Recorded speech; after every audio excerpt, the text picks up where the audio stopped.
কটাক্ষ করে বিভিন্ন আন্তর্জাতিক মিডিয়ায় লেখছে ট্রাম্প আওয়াজ করে বেশি কামড়ায় না।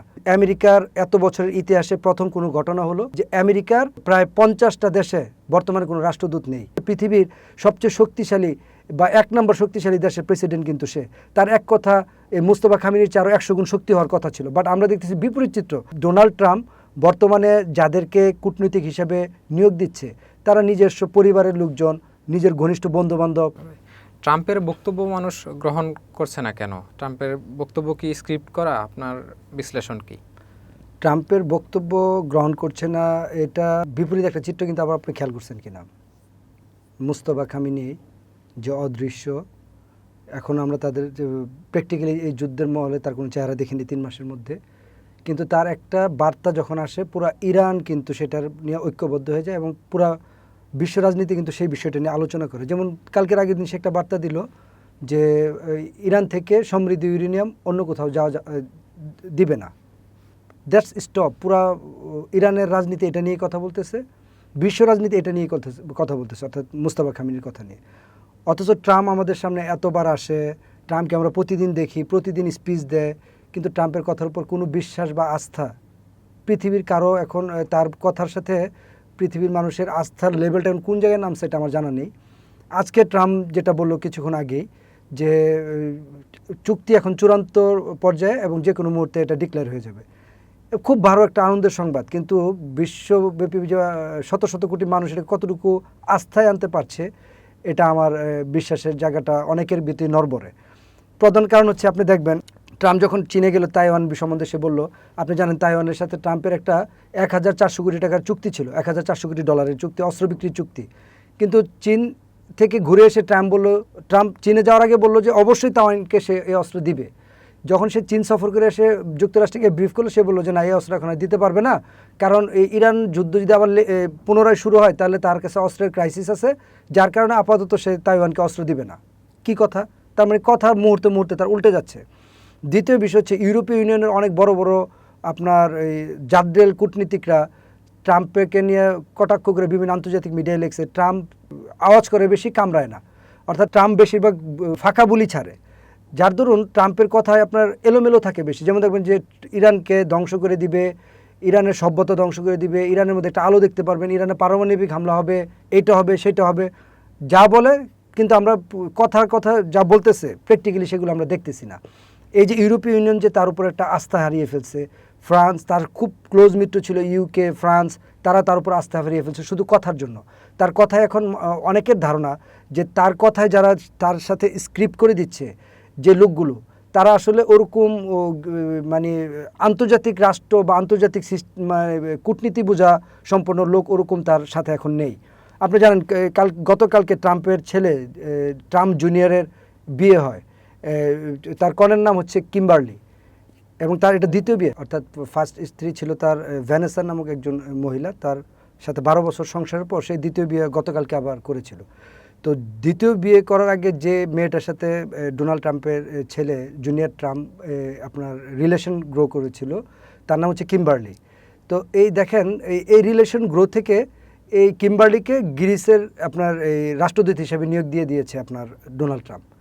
অর্থাৎ একটা রাষ্ট্র ব্যবস্থায় ইউরোপীয় ইউনিয়ন, এই জন্যই ইউরোপীয় ইউনিয়নের অনেক বড় বড় কূটনীতিকরা বারবার বলছিল যে ট্রাম্পের যে বর্তমানের আন্তর্জাতিক সম্পর্কের সাথে যারা জড়িত, যাদেরকে সে নিয়োগ দিচ্ছে, তার নিজস্ব ঘনিষ্ঠ লোকজনকে সে নিয়োগ দিচ্ছে, প্রফেশনাল বা পেশাদারিত্ব লোক বাদ দিয়ে তার ঘনিষ্ঠ সম্পর্কের সাথে যারা সম্পর্কিত তাদেরকে সে আন্তর্জাতিক সম্পর্কের বিভিন্ন জায়গায় নিয়োগ দিচ্ছে। আপনি জানেন তার মেয়ের জামাই জ্যারেড কুশনার এবং তার খুব ক্লোজ বন্ধু ওনার নাম হচ্ছে স্টিভ উইটকফ, যাদেরকে আন্তর্জাতিক রিলেশনের জন্য বা আন্তর্জাতিক কূটনীতির জন্য সে নিয়োগ দিয়েছে, বাট তারা কোনো পেশাদারিত্বর লোক না, যার কারণে ইউরোপীয় ইউনিয়ন বিভিন্ন জায়গায় তাদেরকে মানে তাদের প্রতি ক্লেম করেই বলেছিল যে বর্তমানে ডোনাল্ড ট্রাম্পের আন্তর্জাতিক টিমে যারা কাজ করতেছে তাদের সেই পরিমাণ আসলে কূটনৈতিক নলেজ নাই, এবং তারা একটা বিষয় নিয়ে খুব হাস্যরস একটা প্রতিবেদনে ছাপিয়েছিল আপনার ইউরোপীয় ইউনিয়নের একটা পত্রিকায়, যে একটা জায়গায় গিয়ে তারা আন্তর্জাতিক সম্পর্কে বা কূটনৈতিক সম্পর্কের এক জায়গায় গিয়ে তাদেরকে পাঠানো হয়েছিল, সেখানে আপনার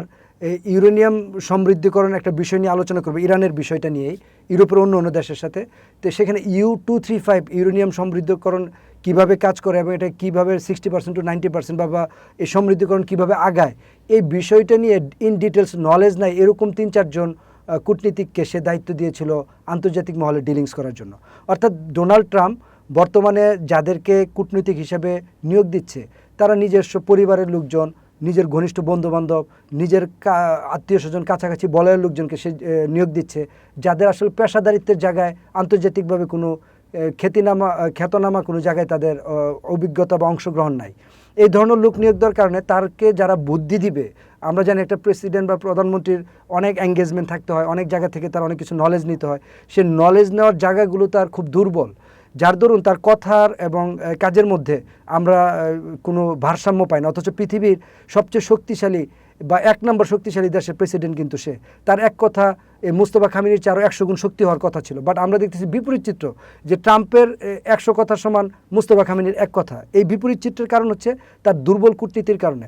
আপনার আরেকটা বিষয় জানেন যে তার সাথে মতবিরোধ হলেই তাকে সে অপসারণ করে ফেলে। তুলসী গ্যাবার্ডের কথা আপনি জানেন যে এই কিছুদিন আগেও তার গোয়েন্দা পরিচালক ছিল, পরিচালক ছিল সে, কিন্তু একটা অনুষ্ঠানে তুলসী গ্যাবার্ড স্বীকার করছিল যে আসলে ইরানের কাছে সমৃদ্ধ ইউরেনিয়াম যাই থাকুক না কেন পরমাণু বোমা তৈরি করার মতো তার ক্যাপাসিটি এখন নাই।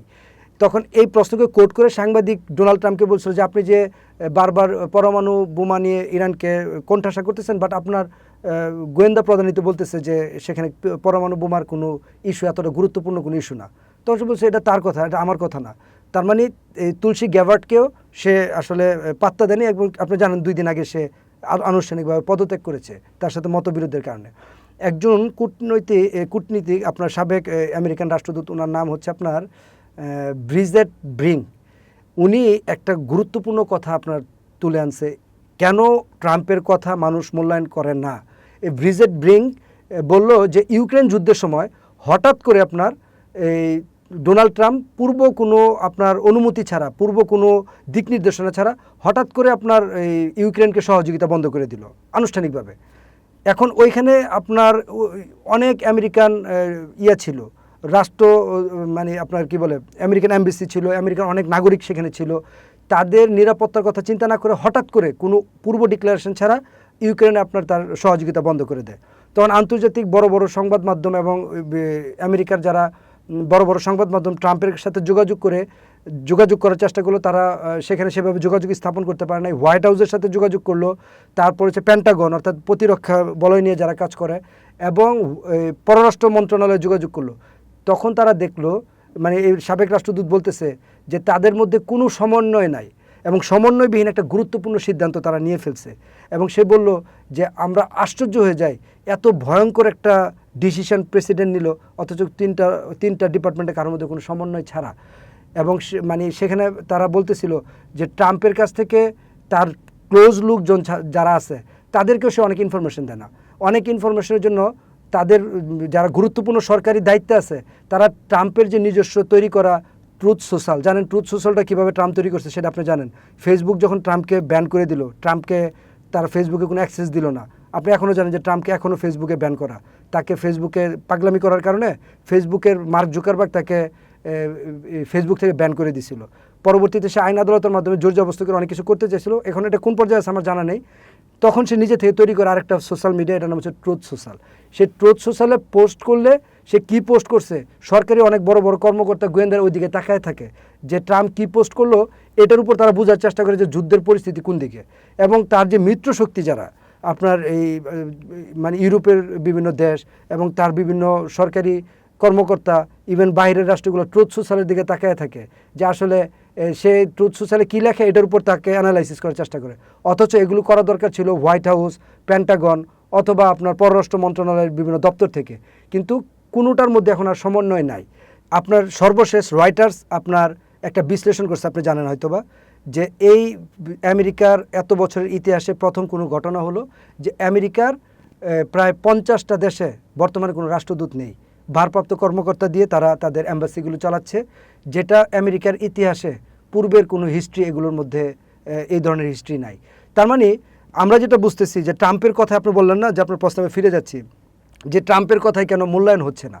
ট্রাম্পের আশেপাশে যারা নিয়োগ পাচ্ছে এরা হচ্ছে আপনার বাংলাদেশে বর্তমানে আমরা বাংলাদেশের রাজনীতিটা যেরকম আপনি দেখবেন যে আপনার যারা চামচা তেলবাজ এই টাইপের লোকগুলো যখন নিয়োগ হয় তখন কিন্তু যারা রাষ্ট্রপ্রধান থাকে তাদেরকে তারা চামচামি করে তেলবাজি করে অনেক উৎসাহ অতি উৎসাহ দিয়া তাদেরকে এক ধরনের জনগণ থেকে বিচ্ছিন্ন করে রাখে। ট্রাম্প ঠিক এরকম আপনার তেলবাজ বা আপনার ধান্দাবাজ কিছু লোক বা তার নিজস্ব ক্লোজ কিছু লোক নিয়োগ দিচ্ছে যাদের মধ্যে আসলে কোনো পেশাদারিত্ব নাই, যার দরুন তাদের কথা শুনে শুনে ট্রাম্প যে কথাগুলো বলে পরবর্তীতে গিয়ে দেখা যে কথাগুলোর সাথে বাস্তবতার মিল নাই, তখন আবার সেই কথাটা উইথড্র করতে হয়। যার দরুন আমার ধারণা ট্রাম্পের কথায় বর্তমানে ভ্যালু ডে বাই ডে আপনার মানে যেটা বলা হয় যে মর্যাদার দিক থেকে খাটো হয়ে যাচ্ছে, যেটা আসলে আমেরিকার মতো একটা সর্বোচ্চ শক্তির দেশ, এক নম্বর দেশ বা পৃথিবীর সর্বোচ্চ সভ্যতার দেশ বলা হয়, সে দেশের প্রেসিডেন্ট এরকম একটা আচরণ সারা বিশ্বকে বিস্ময় করতেছে।